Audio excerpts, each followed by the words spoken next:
Topic आता है कि पंचायती राज व्यवस्था कहां से शुरू हुई, कैसे शुरू हुई और कहां कहां से इस पंचायती राज व्यवस्था के हमारे पास सोर्सेज मिलते हैं। तो सबसे पहले हम अगर भारत की बात करेंगे तो पंचायती राज में सबसे पहले हम पंचायती राज को 3 कालखंडों में बांटेंगे। पंचायती राज को 3 कालखंडों में बांटेंगे। सबसे पहले आपके पास आता है प्राचीन काल, प्राचीन काल, ठीक है। दूसरा आपके पास आता है मध्यकाल, मध्यकाल, और तीसरा कालखंड आता है आपके पास आधुनिक काल, आधुनिक काल। तो अब हम सबसे पहले प्राचीन काल पे जाएंगे तो हमें पंचायती राज का जो सर्वाधिक विकास हुआ, पंचायती राज में गांव का कैसे कैसे विकास हुआ, वो सर्वाधिक हमें प्राचीन काल में एक वंश का पता चलता है। यह चला था चोल वंश। चोल वंश में सर्वाधिक गांव का विकास किया गया, ठीक है। पंचायती राज में त्रिस्तरीय पंचायतों का चुनाव में, त्रिस्तरीय चुनाव में चोल वंश में सर्वाधिक विकास किया गया, ठीक है। फिर उसके बाद हम मध्यकाल की बात करेंगे। 712 मोहम्मद बिन कासिम के एंट्री हो चुके थे और मोहम्मद बिन कासिम के एंट्री होने के बाद लगातार भारत में विदेशी आक्रमण होते रहे और जब विदेशी आक्रमण होते रहे तो हमारा ध्यान विदेशी आक्रमण पर ही था, इसीलिए इस कालखंड में ज्यादा पंचायती राज पे ध्यान ही नहीं दिया गया। अब आएंगे हम आधुनिक काल की बात करेंगे। आधुनिक काल में आपके पास एक आदमी आता है, एक अंग्रेज आता है 1882, लॉर्ड रिपन, लॉर्ड रिपन, जिन्हें स्थानीय स्वशासन का आधुनिक जनक कहा जाता है। किसे कहा जाता है? लॉर्ड रिपन को।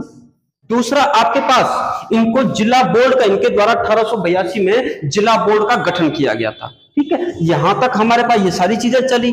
फिर उसके बाद आप लोगों ने देखा था 1942 में भारत छोड़ो आंदोलन चला था और भारत छोड़ो आंदोलन के बाद हमारे पास जब ये बहुत बड़े व्यापक रूप से जब ये आंदोलन चला, उसके बाद हम एक चीज समझ चुके थे कि अब देश आजाद होने वाला है और इसीलिए हम लोगों ने क्या कर दिया, इस पे अब ज्यादा ध्यान देना छोड़ दिया था, आंदोलन होने बंद हो गए थे। फिर आपके पास धीरे धीरे आप लोगों ने देखा था 9 दिसंबर 1946 को, 9 दिसंबर 1946 को संविधान की प्रथम बैठक हुई और संविधान की जब प्रथम बैठक हुई उसके बाद 11 दिसंबर को बैठक हुई, लगातार इनकी बैठकें चलती रही।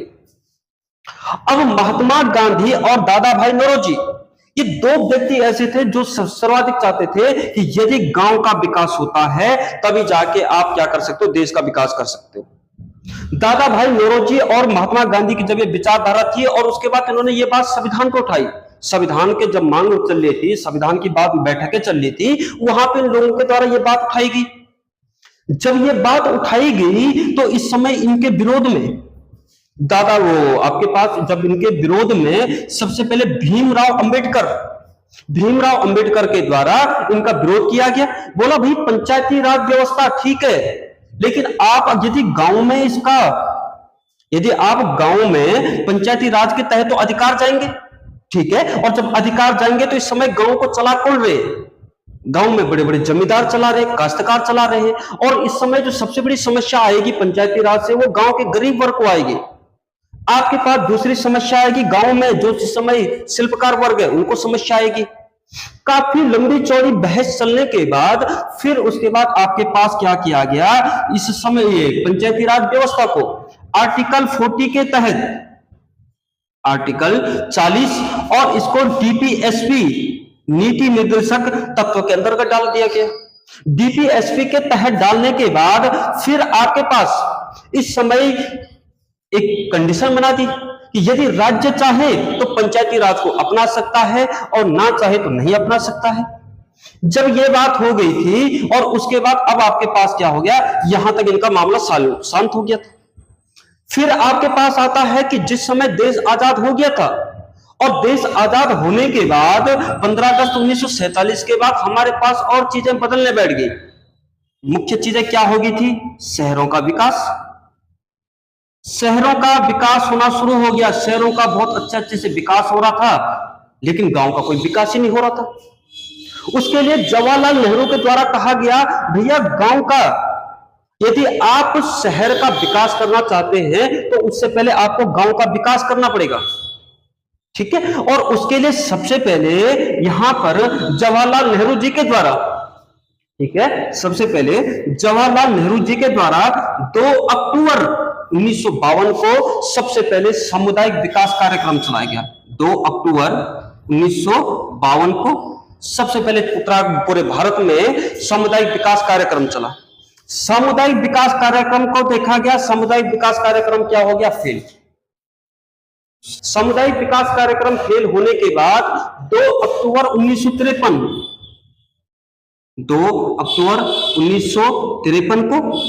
1953 को राष्ट्रीय प्रचार सेवा का गठन किया गया।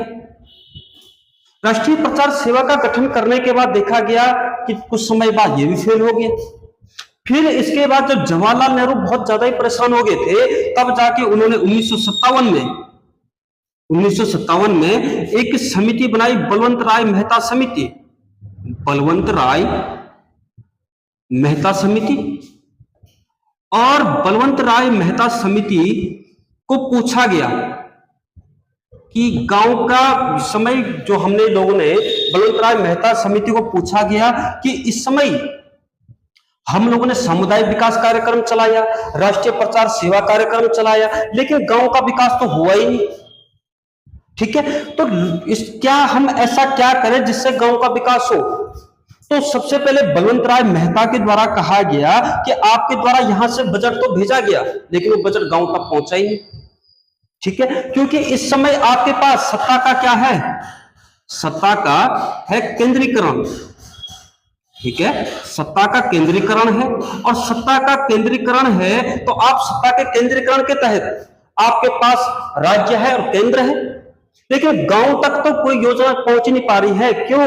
क्योंकि इस समय अगर हम बात करेंगे राज्य के अंतर्गत, सबसे पहले आपके पास देखिए, ये आपके पास केंद्र है। ठीक है, केंद्र के बाद आपके पास दूसरा आ जाएगा राज्य, और राज्य के बाद आपके पास आ जाएगा मंडल। ठीक है, और मंडल के बाद आपके पास आता है जिला, और जिला के बाद आपके पास आ जाएगा तहसील। और तहसील के बाद क्या किया जा रहा था? ये काम बांट दिया जाता था। ठीक है, आप लोगों ने यहां से कोई योजना भेजी, ठीक है, उस योजना में कुल पैसा है 10,000, वो 10,000 यहां से भेजा गया, लेकिन कुछ पैसे यहां से भेजने पे इसने खा दिए, कुछ पैसे इसने खा दिए, कुछ पैसे इसने खा दिए, कुछ पैसे इसने खा दिए। लास्ट टाइम पे ये 10,000 की योजना गांव में पहुंची है, 200 रुपए बच रहे, और इस 200 रुपए में गांव का विकास कैसे होगा? ठीक है, ये भी बड़ी समस्या थी। इसके लिए सबसे पहले आप लोग एक काम करो, केंद्र और राज्यों के बीच में, ठीक है, केंद्र है, केंद्र का सीधे पैसा पहुंचाओ। सीधे कहां? विकास खंड। आप सबसे पहले विकास खंड का विकास करो, विकास खंड बनाओ, विकास खंड बनाओ, और जो यहां से पैसा आएगा वो सीधे कहां पहुंचेगा? विकास खंड, बोले तो ब्लॉक। ठीक है, आप ब्लॉकों में भेजो। ठीक है, तो इस समय सबसे पहले ये चीजें हुई। दूसरा, इन्होंने सत्ता का विकेंद्रीकरण। सत्ता का विकेंद्रीकरण मतलब यह था कि आप राज्यों से, केंद्र और राज्यों में पावर तो है ही, आप ग्राम को क्या करो? पावर दे दो। आप त्रिस्तरीय पंचायत बनाओ, जिला पंचायत, ठीक है, जिला पंचायत, क्षेत्र पंचायत और ग्राम पंचायत। ठीक है, तीसरा है ग्राम पंचायत। आप इनका गठन करो, सबसे पहले पंचायती राज, और इसमें आप इनको पावर दो। यदि आप इनको पावर देंगे तो यहीं से क्या हो जाएगा? गांव का विकास हो जाएगा। नहीं तो आप देख रहे हैं यहां से योजना आ रही है और यहां तक वो पहुंच नहीं पा रही है। ठीक है, यहां पे तहसील पे पहुंचे, तहसील बड़ी है तो उप तहसील, और यहां पे तहसीलदार क्या कर रहे हैं? अपने अपने काम बांट रहे हैं, किसी पटवारी को बांट रहे, उसको बांट रहे, उसको बांट रहे, गांव में आ रहे हैं और उसके बाद योजना को पता नहीं चल रहा है।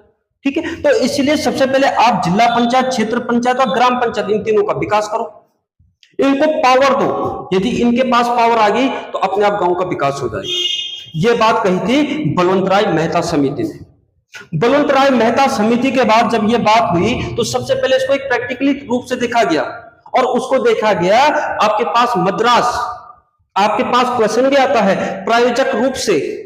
ठीक है, प्रायोजक रूप से सबसे पहले पंचायती राज व्यवस्था कहां पे बनाई गई थी? तो वो बनाई गई थी कहां पर? मद्रास में। और मद्रास के बाद आपके पास क्वेश्चन आता है कि पंचायती राज व्यवस्था को सबसे पहले किसने लिया था, किसने अपने उसमें लिया था? तो आपके पास 2 अक्टूबर 1959 में सबसे पहले नागौर जिला, राजस्थान का नागौर जिला है जिसने पंचायती राज को क्या किया था, अपनाया था। ठीक है, पंचायती राज को अपनाया था। फिर उसके बाद देखेंगे धीरे धीरे क्या हो गया। अब बात हम करेंगे 4 अप्रैल 2016 को।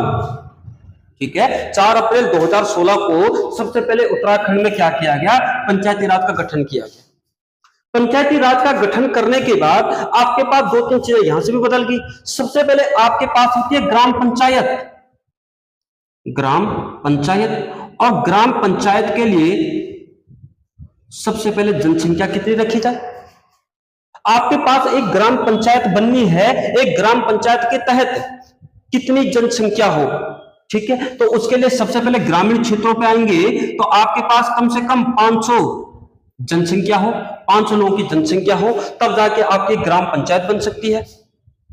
ठीक है, अब ग्राम पंचायत के बाद आपके पास दूसरी चीज आती है शहरी क्षेत्रों में। शहरी क्षेत्रों में मापन रखा गया 1000। ठीक, शहरी क्षेत्रों में 1000 से 1000 के तहत आपके पास जो जनसंख्या हो वहां पे ग्राम पंचायत बन सकती है। दूसरी चीज है आपके पास जैसे ग्राम पंचायत है, अब जब आपके पास 500 जनसंख्या है तो 500 जनसंख्या के लिए अगर एक ही ग्राम सभा में यदि 500 जनसंख्या है तो उसको ग्राम पंचायत घोषित कर दो। नहीं तो आपको क्या करना पड़ेगा, 2-3 तोक आपको अन्य गांव को जोड़ के भी उसमें एक ग्राम पंचायत की 500 जनसंख्या आपके पास चाहिए तो आपको क्या करना पड़ेगा, अन्य गांव भी इसके साथ जोड़ना पड़ेगा, अन्य ग्राम सभा भी इसके साथ जोड़नी पड़ेगी। और ग्राम सभा को जोड़ने के बाद तब जाके आपके पास एक ग्राम पंचायत बनेगी। ठीक है, और जनसंख्या कितनी चाहिए, 500। ठीक, फिर उसके बाद आपके पास आता है पंचायत का कार्यकाल। हम बात करते हैं कि ग्राम प्रधान है, ग्राम प्रधान का कोई कार्यकाल नहीं होता है। ग्राम प्रधान का अपना कोई कार्यकाल नहीं होता है, कार्यकाल होता है ग्राम पंचायत का। ठीक है, ग्राम प्रधान का कोई कार्यकाल नहीं होता है। अब बात करेंगे ग्राम प्रधान की, अगर कार्यकाल की बात करेंगे, अगर ग्राम प्रधान का दिन किस दिन से शुरू होता है, ग्राम प्रधान अपने पद को किस दिन से संबोधित करेगा, तो उसके लिए आपके पास आता है जिस दिन वो गांव में सर्वप्रथम पंचायत होने के बाद जो प्रधान चुना गया है उसके बाद वो गांव में खुली बैठक करेंगे। और खुली बैठक करने के बाद सबसे पहले वो क्या होगा, वहां पे खुली बैठक के दिन वो सबसे पहले क्या करेंगे, अपना पद ग्रहण करेंगे। ठीक है, तो आपके पास क्वेश्चन आता है कि ग्राम प्रधान का कार्यकाल कितना होता है, तो ग्राम प्रधान का कोई कार्यकाल नहीं होता है। ग्राम प्रधान का समय उस दिन से शुरू होता है जिस दिन से वो पंचायत चुनाव जीतने के बाद जिस दिन वो अपने गांव की खुली बैठक में अपना पद को संबोधन करता है। ठीक है, ये आपके पास ग्राम प्रधान की चीजें होगी। अगर हम बात करेंगे उत्तराखंड में टोटल ग्राम सभा कितनी है, तो ग्राम सभा की बात करेंगे तो उत्तराखंड में टोटल ग्राम सभा है 16,793 टोटल ग्राम सभाएं हैं। और बात करेंगे इसमें ग्राम पंचायत है आपके पास कुल है 7391 7391। ठीक है, इतनी टोटल ग्राम पंचायत हैं और इतनी आपके पास ग्राम सभाएं। आप लोगों ने देख लिया ग्राम सभा क्या हुई और ग्राम पंचायतें क्या हुई। ठीक, फिर उसके बाद आपके पास आता है कि इसके बाद ग्राम पंचायत में प्रधान को शपथ कौन दिलाता है, तो शपथ इनको दिलाता है बीडीओ, ब्लॉक डेवलपमेंट ऑफिसर। ठीक है, बीडीओ इनको क्या दिलाता है, शपथ दिलाता है। ठीक, फिर उसके बाद हम बात करेंगे कि ये अपना प्रधान यदि अपना त्याग पत्र देना चाहे तो किसको देगा, तो ये अपना त्याग पत्र देंगे डीपीआर को। ठीक है, आपके पास डीपीआरओ के पास आपने त्याग पत्र दे दिया। अब बात करेंगे प्रधान पद के लिए क्या क्या चीजें उचित है। ठीक है, क्या क्या चीजें योग्यताएं क्या क्या रखेगी, तो योग्यता की बात करेंगे तो 2019 में उत्तराखंड के द्वारा, ठीक है, सबसे पहले शैक्षिक योग्यताओं का निर्धारण किया गया और ये उत्तराखंड का तीसरा राज्य है जिसने शैक्षिक योग्यता को अपनाया था। ठीक, फिर उसके बाद आपके पास दूसरी कंडीशन आती है कि प्रधान पद के लिए क्या क्या आपके पास योग्यता चाहिए, तो उसमें सबसे पहले आपके यदि जनरल वाले हैं, ठीक है, जनरल वाले और ओबीसी वाले, ठीक है, जनरल वालों को और ओबीसी वालों के लिए 10th पास मांगा गया, ठीक है, 10th पास मांगा गया है।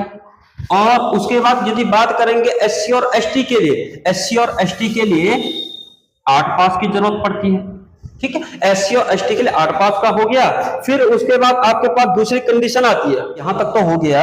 फिर उसके बाद एक चीज और हो गया आपके पास कि जैसे इनके पास क्या हो, शौचालय, शौचालय बना हुआ हो, ठीक है। फिर उसके बाद यहां तक देखने के बाद देखिए, अब आप लोगों ने अपना ग्राम प्रधान तो चुन लिया और बाद में पता चलता है कि वो जिस तरह से उनका विकास का एजेंडा था, जिस तरह की उनकी बातें थी, और बाद में वो उस पर कायम नहीं उतरते, ठीक है, वो गांव का विकास कुछ करते नहीं है और पूरा गांव परेशान है। तो इसके तहत क्या हम गांव के जो प्रधान है, क्या हम उनको हटा सकते हैं, उनके पद से हटा सकते हैं, ठीक है। उसके लिए अगर हम बात करेंगे कि सबसे पहले आपके पास पंचायतों में प्रथम चुनाव होता है वार्ड मेंबर का, ठीक है। वार्ड मेंबर की बात करेंगे तो वार्ड मेंबर किसी भी ग्राम पंचायत में कम से कम इनकी संख्या हो कितनी, 7, और अधिक से अधिक हो सकती है 15, ठीक है, अधिक से अधिक इनकी जो जनसंख्या हो सकती है वो हो सकती है 15। उसके बाद हम बात करेंगे कि ये वार्ड मेंबर, अब कई बार इनके ज्यादा फायदे तो इनके कुछ होते नहीं पद पर रहने से, इसलिए इनको वैसे ही चुना जाता है, ठीक है। लेकिन प्रावधान यह है कि पंचायतों में सर्वप्रथम चुनाव किसके हो, वार्ड मेंबर के हो, ठीक। फिर उसके बाद आपके पास जो दूसरी कंडीशन बनती है कि इनके द्वारा ही माना कि किसी ग्राम पंचायत में 8 वार्ड मेंबर है और 8 वार्ड मेंबरों के द्वारा ही सबसे पहले किसको चुना जाएगा, एक उप प्रधान को, गांव में एक उप प्रधान को चुना जाएगा। उप प्रधान को चुनने के बाद फिर आपके पास दूसरी कंडीशन आती है कि यहां पे एक उप प्रधान हो गया, एक उसके बाद एक आपके पास हो गया प्रधान। 10 लोग आपके पास क्या है, प्रधान बोला वो पंचायत में चुने गए हैं, ठीक है। पंचायत में इस समय आपके पास एक ग्राम पंचायत में 10 लोग हैं, ठीक। इन 10 लोगों में से आप इसमें से देखेंगे तो 1/3 भाग, 10 का 1/3 भाग, ठीक है, इनमें से आप चुनेंगे 1/4 भाग। 1/4 भाग का मतलब हो गया कि आपके पास 3 लोग, ठीक है, इनमें से 3 वार्ड मेंबर, ठीक है, 3 वार्ड मेंबर क्या कर सकते हैं, सबसे पहले डीपीआरओ के पास एक अविश्वास प्रस्ताव भेज सकते हैं, ठीक है, कि हमारे गांव में जो प्रधान हमने बना रखा है वो गांव का कोई विकास ही नहीं कर रहे, कुछ भी कारण हो सकते हैं। 3 वार्ड मेंबरों के द्वारा सबसे पहले डीपीआरओ को क्या किया जाएगा, एक अविश्वास प्रस्ताव भेजा जाएगा। अविश्वास प्रस्ताव भेजने के बाद फिर उसके बाद डीपीआरओ प्रधान को सूचित करेंगे कि भैया आप पे अविश्वास प्रस्ताव आया है, ठीक है, और आपके पास 14 दिन का समय है, 14 दिन का समय है, और 14 दिन तक आप क्या करो, अपनी गणपूर्ति पूरी कर लो, ठीक है। तो उसके लिए सबसे पहले 14 दिन के लिए क्या किया जाता है, पहले ज्ञापन भेजा जाता है डीपीआरओ के द्वारा। डीपीआरओ के द्वारा जब ये ज्ञापन भेजा जाता है, फिर उसके बाद 14 दिन बाद गांव में खुली बैठक होती है। गांव में जब खुली बैठक होगी तो अभी तक यहां कितने वार्ड मेंबर है, 3, ठीक है। यहां पे देखा जाएगा 1/4, 1/4। यदि 1/4 पंचायत सदस्यों में यदि 1/4 लोगों ने प्रधान के अविश्वास प्रस्ताव को क्या कर दिया, एक्सेप्ट कर दिया, बोला कि हाँ प्रधान ऐसा कार्य कर रहे, तो आप क्या कर सकते हो, फिर जाके गांव के प्रधान को उसके पद से हटा सकते हैं। और दूसरी कंडीशन है कि आपके पास यहां पे ग्राम उस खुली बैठक में आपके पास पंचायत के 1/3 जनसंख्या वहां पे होनी चाहिए, ठीक है। तो इस तरह से गांव का प्रधान होता है, इस तरह से गांव के प्रधान का विकास की बात करेंगे। गांव में विकास की बात करेंगे, अगला टॉपिक जो हमारा है, तो विकास के लिए सबसे पहले आपके पास देखेंगे गांव में जो मुख्य चीजें हैं, जो हमारे पास जो सबसे बड़ी आवश्यकता है वो है पहली शिक्षा, ठीक है। शिक्षा के लिए आपके पास स्कूल, ठीक है, उस स्कूल के रास्ते, उस गांव से उस स्कूल के रास्ते इतने अच्छे से बने हो कि जहां पे आपके पास आप लोगों ने देखा भी 6 से 14 वर्ष तक के बच्चों को शिक्षा अनिवार्य है, ठीक है। फिर उसके बाद शिक्षा के बाद दूसरी कंडीशन आपके पास आती है कृषि, ठीक है। कृषि के लिए आपका विकास का एजेंडा क्या है, ठीक। तीसरा आपके पास आता है वन, आपके पास जो पंचायती वन है, आपको उसके विकास के लिए क्या क्या चीजें हैं। फिर आपके पास गांव के लिए मार्ग, एक गांव से दूसरे गांव को जोड़ने के लिए आपके पास मार्ग कैसा है, रास्ता कैसे है। तीसरी आपके पास जो मुख्य चीज है वो है क्या, आपके गांव में सड़क है, इसका बड़ा मुद्दा है। ठीक है, तो ये अभी मुख्य जो चीजें हैं हमारे पास गांव के विकास के लिए, ये चीजें बन जाती है। ठीक है, और इनके विकास के लिए यदि आप अगर गांव में प्रधान चुन रहे हो, यदि आपके द्वारा ग्राम प्रधानों को चुना जा रहा है, तो सबसे पहले आप पूरे ग्राम सभा में एक मीटिंग कीजिए और जितने उम्मीदवार हैं उनसे ग्राम विकास के लिए एजेंडा देखिए, उनका एजेंडा बनवाइए उनसे, और उनका एजेंडा देखिए कितना उनको ग्राम विकास के लिए कितना सोच रखते हो, कितना उन्होंने गांव के विकास के लिए सोचा हुआ है, उनसे एजेंडा लाइए। एजेंडा को पूरा गांव खुली बैठक में देखिए। ठीक है, और जिसका एजेंडा सबसे बेस्ट लगता है उसको क्या किए, प्रधान बनने का मौका दीजिए। यदि आपके पास प्रधान बन गया और पता चल रहा है कि बाद वो एजेंडा में वो जिस तरह से एजेंडा दिया था उस तरह से विकास हो नहीं रहा है, तो फिर आपके पास उनको हटाने के लिए ये भी मौका है। ठीक है ना, आपको यदि वो आपके पास यदि विकास नहीं हो रहा है तो बस ये पूरी प्रक्रिया है जिस तरह से आप उसको हटा भी सकते हैं। ठीक है, तो चलिए आज इस वीडियो में इतना ही है।